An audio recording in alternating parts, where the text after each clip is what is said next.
Okay, so let's say somebody brand new is coming into the industry, Hmm. or they've been in just for a very short period of time. What would be the three pieces of advice that you'd give to them? Is how do you go from just that survival Yeah. to being able to thrive? What would those three pieces of advice be? The first thing would be is their job, and I think when people enter our profession, they go through training programs and they're all confused about what their job is. They think they're supposed to interview candidates or write orders or get contracts, when in essence, our job very simply is to get candidates in front of hiring authorities. And so if I'm talking to a new person, what I tell them is your job is to book sendouts. A sendout to me is a meeting between a candidate and a client first interview. And so every day when you're doing your plan at night, how do I book a send out tomorrow? How do I get a first interview going? Because to have that first interview, Wilson, you've got to have the candidate, you've got to have a viable order. Hmm.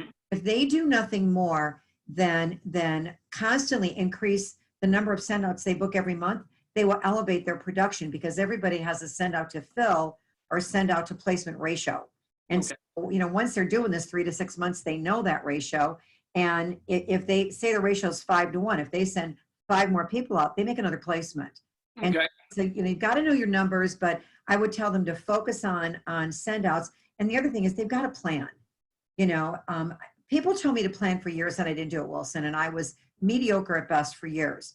And finally, I kept telling them, you don't work at a recruiting firm. You don't understand. We can't plan. Every phone call can change where I'm going. And they go, that's an excuse. And so finally, I embraced it from one of my coaches and I decided to start planning. And so what I would tell a new person is every day, write down the 6 priorities you have closest to the money for the following day and 10 calls.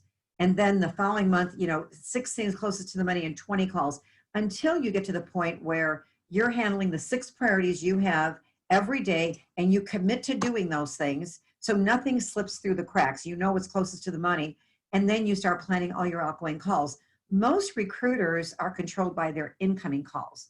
They're almost, technology has really changed the profession in a lot of good ways, but people are posting and praying. They're waiting for people to call them. They're sending in-mail on in LinkedIn and they think that's recruiting.